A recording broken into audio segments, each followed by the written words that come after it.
When did making plans get this complicated? It's time to streamline with WhatsApp, the secure messaging app that brings the whole group together. Use polls to settle dinner plans. Send event invites and pin messages so no one forgets Mom's 60th. And never miss a meme or milestone. All protected with end-to-end encryption. It's time for WhatsApp. Message privately with everyone. Learn more at whatsapp.com. If you were to ask me, Shawn, what's the one thing I fear? And I don't fear anything except this one thing. When my life is over, whatever you believe, whenever that next thing that I'm supposed to see, I don't want to see the person I was supposed to have been. And so for me, that's determination. I'm going to go through success so that when that time comes, that person that I'm supposed to see is the person that I am, bro. My fear is that I get to heaven's gates and I don't recognize the person that Jesus introduces me to as myself. This is who I had envisioned. This is what you were capable of becoming. You didn't do it. That to me is the ultimate judgment. Yes, sir. My boy Mick Hunt, welcome to the show, man. Yo, Shawn, I am so glad to be here, man. It's like we've been boys for a while now, so to finally get some time out of our busy schedules to sit down together, I'm honored, brother. Yeah, bro. I mean, we got, maybe a week and a half ago, we got to get on a call together to talk about some other business stuff that you're doing that I'm very interested in. And, now we get this whole 45 to 60 minutes to wrap a little bit with each other and catch up and bring some value to the audience, man. Yes, sir. Yes, sir. Hell yeah, dude. So, dude, you've done so many different things in your life, man. You serial entrepreneur, you're an executive coach, you help people scale their businesses. But, the one thing that I really admire is your journey with Mick Unplugged. You've done so well, and I'm so damn proud of you, man. And watching you excel with your podcast. I mean, last week you were #1 on Apple. You edged out Rogan and, doing some amazing things, man. So walk us through this journey of you behind the mic, baby. The journey of me behind the mic started when I didn't want to start. The crazy thing was, Shawn, man, like I just wanted to do some YouTube content on this theory that I have around your because. That Rinse takes your laundry and hand delivers it to your door, expertly cleaned and folded. So you could take the time once spent folding and sorting and waiting to finally pursue a whole new version of you. Like Tea Time You. Or this Tea Time You. Or even this Tea Time You. Said you hear about Dave? Or even Tea Time You. So update on Dave. It's up to you. We'll take the laundry. Rinse. It's time to be great. Thing that's deeper than your why. And so I just mentioned Les Brown. I was talking to Les Brown on the phone and he's like, you need to do a podcast. And I'm like, Les, I don't listen to podcasts really. Like I'm not into it in that sense. Like there's a handful that I listen to. I don't think it's me. And he said, I promise you, if you do a podcast, it's going to be amazing. I was like, okay, I'll think about it. Talked to my buddy, Robert Irvine. He's like, Mick, you should do a podcast. Then 3 of my very best friends have podcasts. Shawn French is in my ear. Dude, podcast. So finally, I'm like, okay, I'm going to do a podcast really to prove people wrong that it should be a YouTube channel, not a podcast. But 3 months later, man, we started ranking. 6 months after that, I signed a big deal and it's been rolling ever since. But it's really about my guest. It's about your because. Again, that thing that's deeper than your why, your true purpose. And we turn that into self-improvement, to leadership, to growth. And it's just been a phenomenon, man. Like I'm truly honored every day by folks that reach out. They don't reach out because of me. It's always about my guests, like I said, but we're really trying to help people understand that there's a reason that you do what you do. When it comes to what your family eats and drinks, you know your choices matter. You're the expert because you know what fits your life. And getting it right starts with good information. That's why America's beverage companies are sharing more information about our ingredients at goodtoknowfacts.org. No spin, no judgments, just the facts straight from the experts for more than 140 beverage ingredients. Visit goodtoknowfacts.org. And oh, by the way, here's a couple of tips and tricks that you can maybe impart into your life as well. I feel that, man. The first thing is you started when you didn't want to, man. I don't know about, fully your journey, but I started recording in a freaking SUV, dude. Yeah. That's where this show started. What are we, 207 episodes in? So 206 episodes ago, I was in my vehicle, man, and ripping off conversations and, just doing it solo and started with what I had, man. And it was just this deep seated purpose and this feeling that I needed to do it. And to your point, you didn't want to, but there are two types of people, like you said, ones who listen and the ones that don't.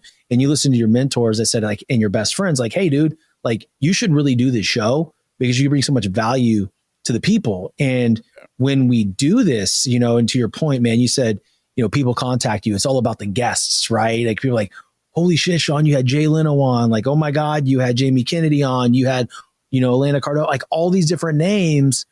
And it's like, that's what they're gravitating to. But at the end of it, like, and I think where a lot of podcasters get it wrong, and I did at the very beginning, Mick, and I want to touch on this because, ego drives a lot of it sometimes. Yeah. And like, whoa, dude, what about me? Like, what do you like about me?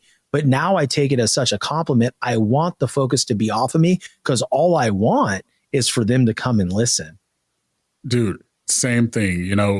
For me, that's exactly how I built. Shawn, like I do a ton of keynote speaking as you do. And even the same way, it's about the audience experience. And so this is what I tell everybody that's in podcasting, whether you're established or you're starting out or you want to start out, always think about the guest experience. And when you do your show, and again, it doesn't have to be elaborate. You don't have to have guests. It could just be you going solo. Think about what the other person on the other end of that. So you're about to make a trade based on a friend's text. But which you do you listen to? Is it, we could buy a house in Tulum? Get optioning those options. We could lose everything. Or let's do a little research. Get your head in the trade and make the investment decision that's right for you. Learn more at finra.org/trade-smart. That earpiece or that video is consuming and talk to them. And when you do that, you'll win every single time. Well, that was the hard part for me at the beginning, right? Because I was wanting to get my message out, like me. But I think that wasn't egocentric driven. That was just like, I don't know how to do what I want to do yet. Right. Because there's this massive learning curve in podcasting that I don't think many people are talking about, but it is very freaking difficult to run a consistent show. I mean, even outside of production, post-production, show notes, et cetera, is really keeping your mind in a frame where you can actually serve the people.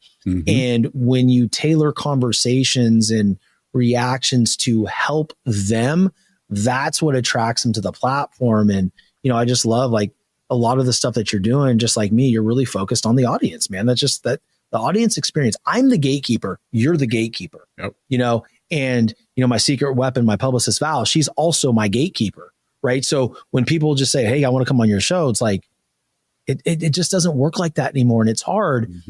And I want to get your opinion on that, but let me get to where I'm going first. Right. Because it's hard because it used to be a platform where I'd be like, all right, cool. You got a great story. Let's just throw you on. Let's have some fun. But now there's different metrics that we have to hit. There's a lot of PR in the background going, and then names like Jay Leno. Like, why would somebody like that want to come on my show? We have to continue to build this roster.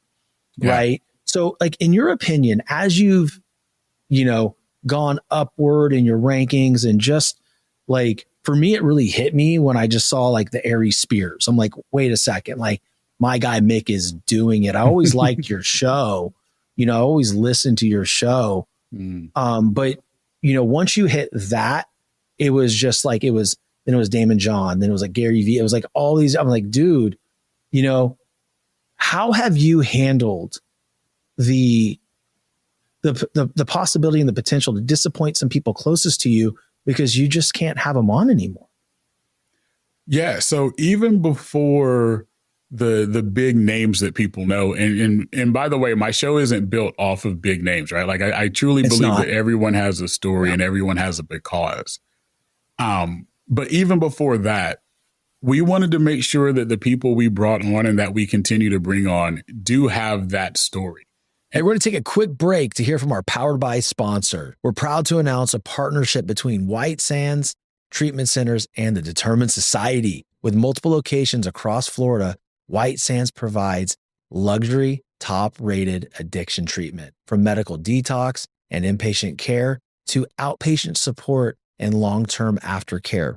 Their resort-style campuses, expert clinicians, and holistic programs create real, lasting recovery. Together, we're committed to bringing hope, resources, and healing to those who need it most. White Sands Treatment Centers. And so for us, we care more about who you are and the engagement that you have. So we do a ton of research on the engagement, right? Because there's this big misnomer. People think that big names also have big engagement. Well, here's the story, right? Damon John's one of my mentors, huge following. Just because I have Damon on doesn't mean that Damon's followers are going to listen to his podcast with me. Why? Yeah. Because if they're true followers of Damon, they pretty much know everything he's going to say, right? Everything. Right. And so when we bring people on, we really want to make sure that you have the engagement on social, on digital, that you're not like a bad person in the world. But then more importantly, that what you're going to share is going to impact someone's life, right? Like my best friend, my mentor, my coach, Robert Irvine, challenges me weekly. Just got a text from him, like, go make sure you're impacting someone today. Because that's what it's about. And so we make sure that our guests bring impact. So how do I handle, I'll say family members, friends that like want to be on the show? Well, I've never had them on. So it's one of those things where it's like, it makes it easy. It makes it easy for me to say, hey, I don't want to disappoint you by having you on. But there are times, like I'm working on a couple of theories right now where I am going to do like Starting something new is straight up scary. I remember thinking, what if this fails? What if nobody listens? But taking that leap changed everything, and having Shopify on your side makes it a whole lot easier. Get started with your own design studio with hundreds of ready-to-use templates to build a beautiful online store that matches your brand style. Get the word out like you have a marketing team behind you with easy email and social media campaigns wherever your customers are scrolling or strolling. Best yet, Shopify is your commerce expert with world-class expertise in everything from managing inventory to international shipping to processing returns and beyond. It's time to turn those what ifs into with Shopify today. Sign up for your $1 per month trial today at shopify.com/TDS. Go to shopify.com/TDS. That's shopify.com/TDS. family episode that's going to be more video centric. My mom is definitely going to be on my podcast because she's a big part of the story. So we're working on some things that this fall, we're going to change a little bit of the script, but it's always going to be about people that have a mission to impact lives and that we can see it through their engagement, not just the words that they say. That's a good point, man, because that's the first thing I do. When I have someone in the request box, it's, it comes from a lot of people that, and as you know, you probably get this too, right? Your inbox is probably flooded with people that, hey, would love to share my story. You get this big, long message, right? Right. And then you go and you look at the socials and it's like, you have to understand that it's not just an auditory or visual play on YouTube versus Spotify versus Apple, whatever the platform is. It's also converting from social media is so hard in podcasting, right? So you have to know, I don't care if someone has 12,000 followers. I look at their ratio of engagement and I can tell if it's real or fabricated. And from that point, it's like, okay, cool. Then I can back into and take it to my publicist. It's like, hey, I think this is a good interview because, right? I like the story and the engagements are well. It is not us being snobs, everybody that's listening and watching right now. That's not what it is. This is our baby. This is what we've created. And our job is to make sure that the audience has the most impactful conversations blaring in their dome when they're at the gym, in the car, doing chores around the house. That's our job. Yeah, absolutely. And, not going deep into how the algorithms work on all the platforms, but new followers, new engagement, new listeners, new downloads matter, right? And so you have to continue, even if you're not a podcaster, if you're in business and you want to grow, right? Like you've got to get new engagement. So you need to make sure that you're connecting from a prospect standpoint with people that can help bring that value, that attention to your business. Well, that's a big deal, man, because to your point about the social engagement and things like that, that's not how, let's be honest, that's not how we get paid initially. Right. But it's a slow fade, right? Mm-hmm. New audience, new followers, new listener, more impressions, more downloads, more everything. Then that's how we make money. But when we talk about business versus podcasting, there are a lot of people that do this as a hobby. And, I would challenge them to turn it into a business as quickly as possible because it can be quite lucrative. But for you and I, you have so many other things going on. Mm-hmm. Like I'm involved. Yeah, I do own a payroll company, right? But my main bread and butter is simply this. So yes, I'm an entrepreneur because I've built a platform out of thin air. Yeah. Yeah. And, that's a great point, Shawn. Like I would say everyone that has a podcast is a hobby. And if you're not doing it to make money, understand that might not be your motivation. But I promise you, from a production standpoint, it's the same time, energy, and effort. So you might as well figure out what's the right way to grow this thing so that it can become an asset because, oh, by the way, you're about to see Netflix get in the game. You're going to see Prime get into the game from a streaming service, from a streaming perspective of podcast. And it's only going to continue to elevate from there. So, if you want to be seen, again, even if money isn't your thing or your purpose behind it, which is great, you still want to be seen. You still want to be heard. You still want that message out there. Run it like it really is a business. Side hustle gives you only so much gratification. And that was like the big turning point for me, Mick, when I left corporate America in 2024. I left the medical industry. I was like, dude, I'm making impacts on patients and their health, and that's great. Like I loved that. But for me, I was slowly dying inside because I wasn't able to do what I loved every single second. Right. Yeah. And when I transitioned out, it put the pressure on me to, you've got 3 beautiful children, a beautiful wife. You've got this big house you have to pay for, all 2 cars, like, food bills, all that kind of crap, right? Dog, you better get off your ass and make this thing work.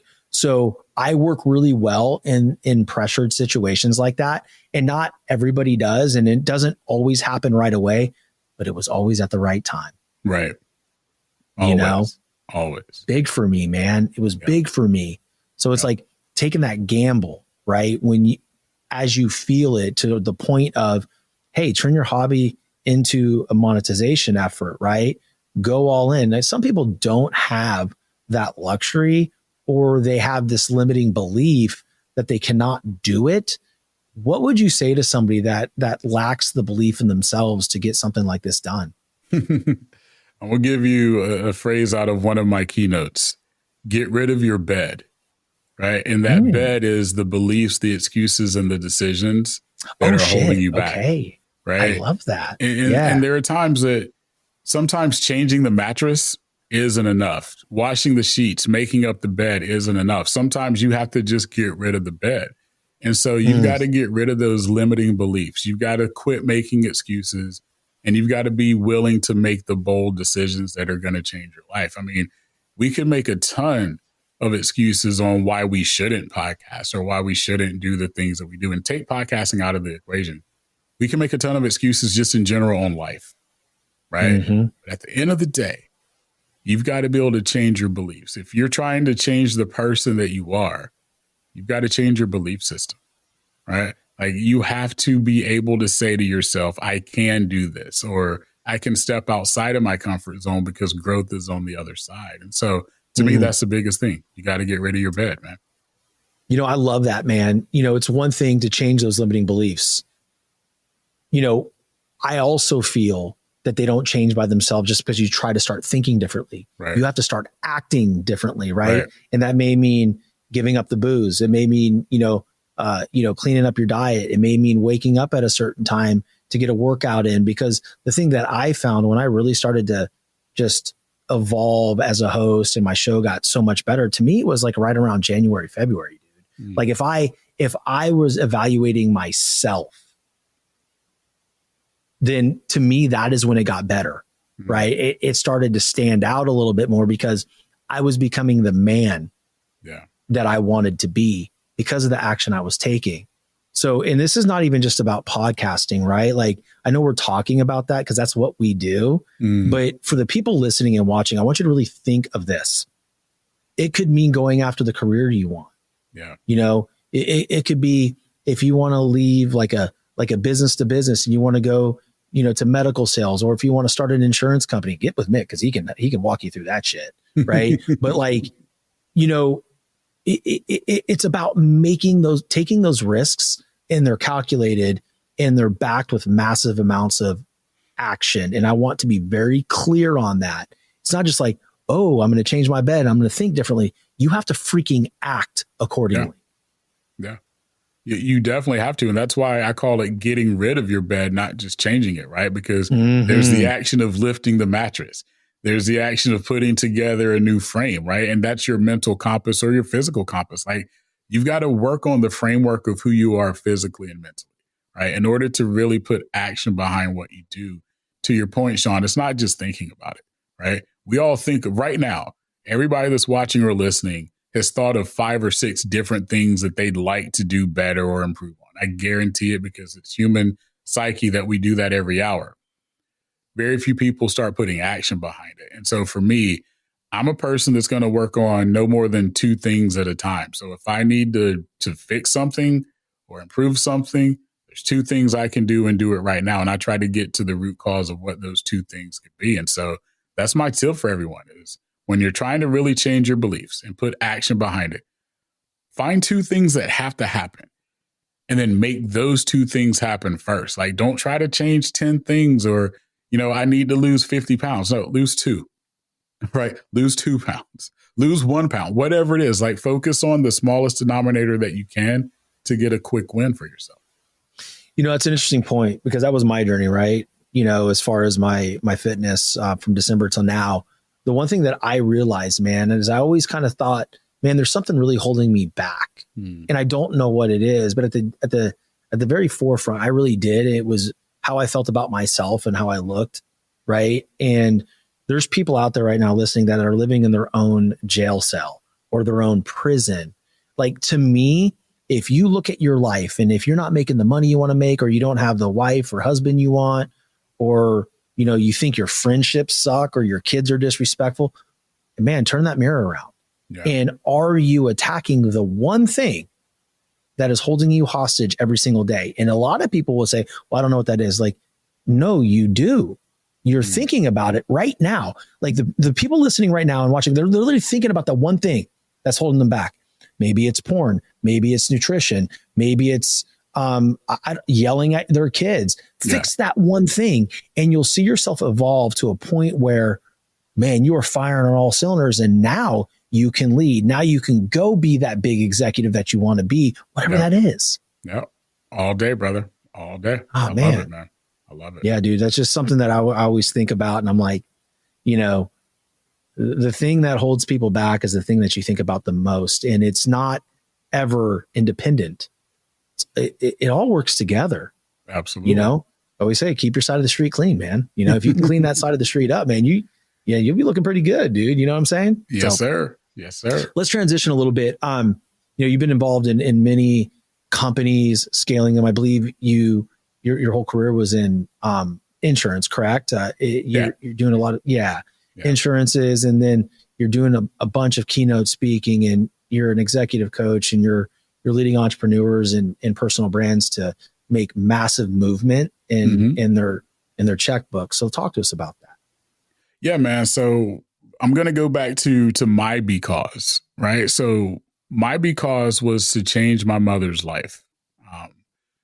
I was 10 years old and I'm sitting on the bed and my mom's crying, and I knew what those tears meant. I knew what those sobs meant. You know, I could literally go back to every day of life for the first 10 years. I witnessed my mom go through some type of abuse from my father, sometimes physical, a lot of times emotional, sometimes financial, right? And it got to a point to where for the first time I could feel hurt. And I don't know if anyone's ever had that moment where for the first time you felt pain that wasn't yours. That for me, empathy, that was life-changing, man. Yeah. Like that was life-changing. And I said, I don't want you to feel like, because if I feel this, I can only imagine what you feel. And I didn't want her to feel that anymore. So I made a promise that I was going to not make that normal. And I was 10. I knew there was nothing I was going to do at 10, 11, 12, or 13 that was going to make that go away. But I promised that one day it would. And so I knew that I needed to be the best athlete, the best student, the best whatever to get the opportunity to make that happen. And so my life changed again when I was 16 and I was sitting at a doctor's office and I'm reading a hip hop magazine and I see Damon John's picture and face there. And I was like, wait, he's not an actor. He's not a rapper. He's not an entertainer. Like, he's a businessman. And I said, that's what I'm going to do. I'm going to be a business person. And so I go to college, University of North Carolina. And the first job I got out of school was in insurance. And I haven't looked back ever since. But what I realized was there's a way to impact lives. And so, the first 5 years I'm helping someone build their dream, and then I said, I want to build this dream for myself. And so at 27, the entrepreneur spirit hit me and I've never looked back. And so, started my own insurance agency, grew that to, a value of over 17 million. Jesus. Sold it, headed up another company, grew that value from 50 million to 70 million. And then I said, I want to help other businesses and people understand that scale and growth isn't as challenging as we think. It's not easy. Like, anyone that tells you that becoming a millionaire, becoming a 9-10 figure person is easy or business is easy, they're lying to you. There's a lot of work. There's a lot of change that has to happen, but it's not as dramatic as you think. And so I just started that process of helping people get wins, helping culture become better, helping leaders become better leaders. And so that's how that journey started, man. Really was going back to a promise I made my mom. And I realized the best way to do that was to be a business person, a business leader, versus trying to be someone who just showed up. And I know that sounds very vain, and I don't mean it in the sense of just showing up, but that's how I categorized things at that time, right? You either own something or you showed up for someone who owned it. And I wanted to be the person that owned it. I'm listening to this and thank you for that. It's the thing that I'm getting from your story, and a lot of people talk about scaling. I mean, how we are in a cesspool of social media and everybody's talking about, I could scale your company and this and that. But you look at their resume, they haven't fucking done shit. Like, right. They haven't done anything, right? Then you look at you respected the stages. My good friend, E.T., Eric Thomas, right? Mm-hmm. He did a talk in the middle of, the beginning of June. And he was talking about, that's a good story. He's on stage and everything that Eric Thomas does is a sermon. And it's really cool, man. It's it's dope, man. But he gets on the stage. It's like, everybody in this audience wants to be the speaker. You want to be on the stage, but you're not respecting the stages. Yep. You follow me? The process. Sir. You respected the process. You had a because, right? You became an empath at one point and felt your mom's pain. You knew that you had to be the best athlete and the best student to get the opportunities to go to UNC Chapel Hill. And then you saw the magazine of Damon John's, like, oh, I can be a businessman. And then you started in something, you built someone's dream for 5 years, and then you went off and did your own. Yeah. And you scaled it to 17 million, and the next company from 20 to 50 million. You had evidence, you had the tools, and you did those things. And so it made sense when you decided to break off on your own and help other entrepreneurs. You had that resume. How important has that experience been in delivering your message to these potential entrepreneurs that you're going to help? So I go back to a saying that Les Brown first gave me when he became my mentor. He said, Mick, society tells you that experience is the best teacher. Well, if you're experienced losing, right? Is that really a good teacher? Wisdom is the best teacher. And so when I help entrepreneurs, and why that's important for me is I have wisdoms in the things that I know. I am never going to teach things, talk about things, help people in areas that I can't help. I'm not a do it all for you kind of person. And again, when you see those people or those entities, you should run the other way, right? But what I do have is a blueprint. What I do have is a story. What you can do is Google the things that I have done. And those are the things that I help people with, right? You know, if you are an entrepreneur and you're trying to go from 1 million to 10 million, I can show you the path to get there.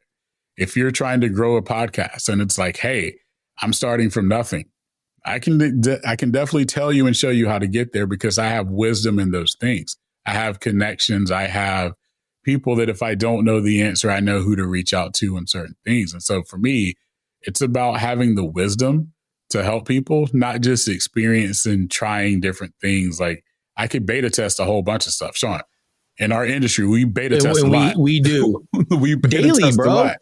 Daily. And it ain't cheap either, bro. No. And we don't usually have everything figured out. But the wisdom of what doesn't work is what we can help you with. The wisdom of, hey, you need to do Riverside because you're going to try all the other platforms.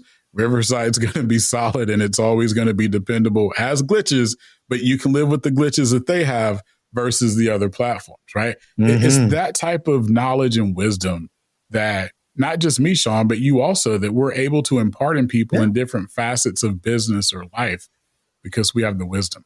To me, that's it. Yeah, man, we know the potholes, right? I mean, when it comes down to podcasting, I can tell you down to a T what it's going to look like if you choose one path. If you decide on another one, I go, okay, that's a better path because of X, Y, Z. The problem that I find is a lot of people are assholes. Right. You know, and those are the people that want it for free, right? They go, hey, how can I grow my show? You connect them with people. And then you're looking at this group message and they're ghosting the person. It's like, man, you asked for help. I'm trying to help you. And, you know, you're not responsive. And so it just means to tell me you're not ready. Or they want it tomorrow. And again, that thing of, dude, there's millions of podcasts, right? There's hundreds like 6 of million, thousands. isn't there? Right. There's hundreds of thousands of folks that podcast that don't make money even when they're trying. It took me 6 months to make the first dollar for my podcast. Right. And again, Shawn and I are just using podcasting as an example, but take your business and same thing. Success doesn't happen overnight, but it does leave clues. And you just have to be willing to play those clues out because things take time. Like there's no such thing as a get rich quick in most businesses and most professions. And again, Shawn and I are going to keep saying it. When people tell you that, run and turn the other way because it's just a money pit for you. Things just take time, right? Like Shawn, I want to lose another 30 pounds. I can't do that in 2 weeks, bro. Right? No, you can't. You can't, bro. It's impossible. And if there were a way that I could, I would be skeptical and scared. But for whatever reason in business, and I'm not saying everybody, but a lot of folks want that instant gratification because social media is giving that to us, right? But business and personal development just doesn't happen overnight. It's a lot of work that goes into it, but consistency pays off. And at some point, the results do happen. Dude, it's crazy because you say 6 months. Do you know how long it took me to monetize my show? How long? 4 years. Wow. But also, look, there's a reason for that, right? Like I wasn't who I am now. I have a ton of growth to do. I don't want anybody to think that I think I have it figured out because I don't. I'm a hot mess 24/7 in a lot of different areas, right? But for me, it came at the right time. It's like, you stumble into things like, you can call it on accident, but it's really not on accident. And it finally took me until December of 2024 to truly monetize. Right. And man, it is what it actually, no, we were getting sponsorships, in the beginning of, I'm saying June of 2024, but it wasn't anything significant. It was always like, where's the next dollar coming from? Right now we know to a T based on a formula, how many impressions we get, like, as far as like how much money we spend on marketing, what are the impression amount? I know if I get 626,000 downloads in a month, I'm probably getting 2.3 million, impressions. Now, if I get that to 1 million, how many more am I getting? I'm probably at, a good 4 million impressions. What's that bring? But it's gotten down to a science now that I know if I spend $1,000 here, I'm going to yield $7,000 to $8,000 net. But I figured out that formula and it took forever to do. But for me, man, like, dude, kudos to you for being able to monetize after 6 months, because for me, it was just a painful experience, but it built me, man. It built me. And then now I know what it takes. No, absolutely, man. And I would say for me, it was, I'm not going to say I had a goal to monetize. I didn't have a goal to monetize. But when I found out that people made money in podcasting outside of the names Joe Rogan and Mel Robbins, I thought everybody else just did it for the fun of it. When I found out people made money, I was like, oh, well, I might want to do that too. And so then for me, it just became a thing of, again, it's going to be its own LLC for me. I've got employees under my podcast umbrella that I have to make sure that they live comfortably and wonderfully every day. And so in order to do that, I had to have a plan to make money. Well, that right there too, that's a great point, Mick. And thank you for pointing that out, because the people that are there for your support, right? All mine are subcontractors, right? You know, right on from production to PR to everything. But when we have actual employees doing the back end things, because eventually I want an assistant. I want that assistant to feel comfortable and excited to go to work every day and to bust his or her ass for me, because they know they are being compensated fairly. Correct. And that's important, because at that point, now we're talking about building culture within a company, dude. Right. Absolutely. You know what I'm saying? Like that's important. Yes, sir. I mean, and that's the way it has to be. You know, I teach and preach modern leadership, and that's one of the pillars, right? Like, your culture is not what you say, it's what you feel, right? Like, your culture is what runs your business. I tell CEOs all the time, you don't run a business, you run the culture. Your culture runs the business. Your culture is what is said for you when you never have to say a word. And as a CEO, there's two things you should always be working on: the vision of the company and the culture of the company, and nothing else, because those are hard jobs, right? Like, those are full-time responsibilities. So for anyone that's watching or that's listening that is the CEO of a business, or you're an entrepreneur, or you're a solopreneur, and it's like, what are the things I need to be doing next? Vision and culture should always be your focus. Remember, I'm two things at a time kind of guy. Vision and culture. That's it. It's a great point, man, because I look at myself as a visionary, dude. You know, and now I have a team that helps me implement these things, because I can't do it all and I don't understand how to do it all. But the thing about culture, man, is super important, because nothing drives me more crazy than, because people listening, if they're in, you know, a Fortune 500 company, the culture that the leadership is stating on sales calls and even the sales conferences can be completely contradictory to how the people feel, right?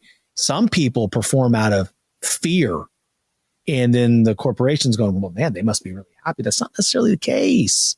They could be having a very underlying toxic culture that is fueling production, but they're going to lose those performers very, very quickly for another company that states they have a better culture. It's about feel. I agree with that 100%. Man. Yes, sir. Good stuff, brother. Yeah, man. Good stuff.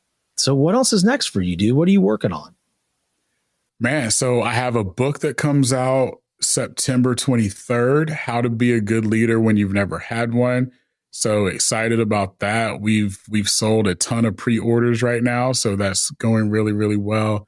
I'm continuing to do my Lead Loud series, so leadership events and summits. So I like to do, they're one day, but they're really like 3/4 day, right? So it's, you know, you're listening to some really great experts. In August, I have Chris Voss coming down. Oh, nice. Damon John's coming down. Cool. I say coming down, but coming up. Les Brown's coming back again. In November, I'm doing some things with Robert Irvine. So really just getting the world focused on leadership, man. Like, we talk about, are these all in-person events? These are all in person. Yeah. Cool. I need to swing in for one, dude. Let's go. I'll have you. Okay. We'll chat afterwards. Yes, sir.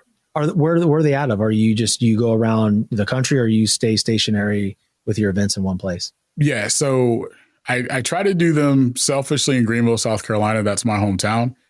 Oh, cool. To bring awareness and to bring people, like the last event we did in June, we had 200 people. 65% of them were from out of the state of South Carolina. So like, people are flying in, because it's really about enhancing your leadership brand, your leadership authority. And so I wanted to selfishly do it in Greenville because it's my hometown. And then also I don't have to fly as much. I can be husband. I can be husband and dad when I'm at home more. So isn't that special? Yeah, man. Yeah, man. That's a hard balance, right? Oh, it totally is. I mean, as much as I try, like I'm still on the road speaking or with clients or corporations 180 to 200 days a year, right? Which is a lot. And so I want to make sure that I can be the person that I speak about too, right? I have to be present. And so I want to make sure that I'm present for family, for friends, and for my people. So I love that, man, because it's not just about being a leader in your business, it's about being a leader at home, right? Amen. I mean, come on, man. I mean, families need their daddies, dude. And there's too much of a narrative going around like, I don't need no man. I don't need my dad. I wholeheartedly disagree. We need everybody we can. Yeah. Yeah. I'm right there with you, man. Like, again, just going to how I was raised in a 2-parent household. And as much as I say my dad was a butthole, like he still was there. You know what I mean? Yeah. Like he might've been a butthole, but when I needed to have a conversation, I could go have that conversation. And that matters. Right? That matters in your business. But like you said, Shawn, that also matters at home. And so are you present to have conversations? Are you the person that you think you are in the eyes of your children, right? Or in the eyes of your spouse, right? Like, are you looking at things from everyone else's viewpoint to be the best version of yourself that you can be? That's a hard one because I always test myself, dude. I mean, I always think of this. I always think like, I just want to be the dad that my kids think I am. Yeah. And, maybe I am if they think that, right? But there's many checkpoints throughout the day where, I lack in patience, even towards my wife. I mean, I think that's a normal human emotion at times where if you're so bogged down with other things and, this business never stops moving. And that, like it's so hard to stay present in certain times because your phone never stops. Like if you're truly busy and doing great things in this podcasting world, dude, you don't have a moment sometimes to breathe. How do you manage all that? Do you have certain blackout times? Because for me, that's difficult, dude. Yeah. So I'm a person that lives by my calendar during work hours, and I'm going to use air quotes work hours. So like I have on my calendar, hey, this is time to catch up on social, or this is time to check email. So I don't leave my email box open 24/7. I don't have my text available to disturb me 24/7, but I have moments on my calendar that I do that because if not, I'm going to be distracted and nothing ever gets done. After work hours, man, like the first thing I do every day is give my wife a big kiss and a hug because I need to make sure, again, I'm present. So I'll have moments where every day we're outside or we're on the porch or we're doing something together so that I can make sure she knows how important she is and she's getting the attention that I know she wants and needs. Not assume, but know that she wants and needs. And then I'll have, 20 minutes while we're making dinner or right after dinner that I'll check emails or social because you're right. Like we get hit up all the time. And then I'll make sure I give wifey another hour and a half of whatever it is we want to do. Sometimes it's just listening to music and just chatting, right? Yeah. And then before bed, I'll make sure I check email or I don't really check email, but I'll check social to make sure I haven't missed anything or get my world updates, as I like to That's say. What's up. But careful on that one, right? I put intention behind making sure I'm present, bro. Yeah, man. That's dope. What I try to do is when the kids get home, right, I will carve out, like 4 p.m. to 7:30 or 8. I need to do better at it. I think I need to hide my phone for those 4 hours so I can completely be present. But those are the times right there for me that I do my best to disconnect as much as humanly possible. Sometimes there's things that, are like emergencies, like, a big interview and, hey, can you do this tomorrow, that I have to be responsive to? Because again, I also feed the family from the performance of this show. So I do have to give that some latitude as well. But yeah, for the most part, man, I really try for those 3.5, 4 hours to leave that for the family. I cook dinner every night. And then when the kids go down, my wife's a teacher. So she's starting on this path where, it's about to be back in session. So she's working at night. So we'll be in bed and she'll work and I'll work a little bit, get some stuff done. And then we'll watch some TV together. So, I do my best, but I would like to do more things one-on-one with my wife, but my damn kids are so little. They don't let that shit happen. Yeah, unfortunately, for the most part, I mean, not for the most part, my kids are out of the house. They're all, one is in grad school. The other two are grown and have good paying jobs, or they're off daddy's payroll. I'll say it that way. There you go, baby. They're off daddy's payroll. But nah, man, like, again, you're right. It's just being intentional. At the end of the day, it's about being intentional. And I know this isn't you, Shawn, but I'll say for the listener, the viewer that's easily distracted by their phone after hours and their own social, have 2 devices. Have your social device and then your actual phone. So if someone does need you, you don't have to turn your phone off, but have your social media device. Like, everybody has an old phone. Like, go use that and that be your deal. Oh, dude, I never even thought of that.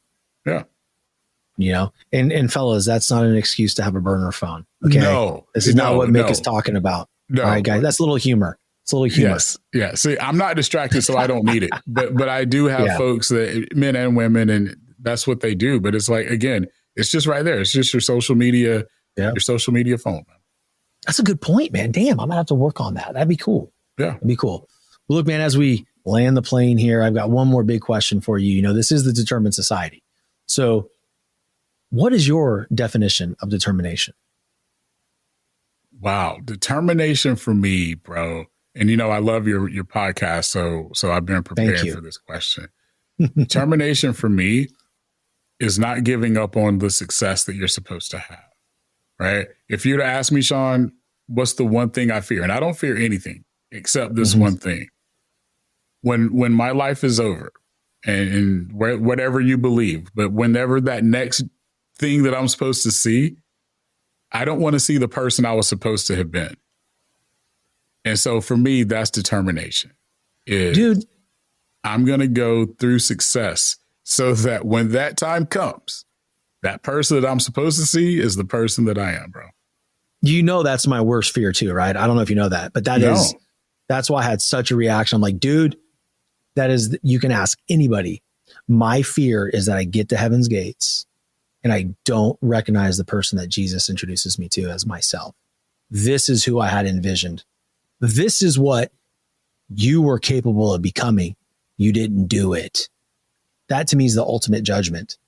Yes, sir.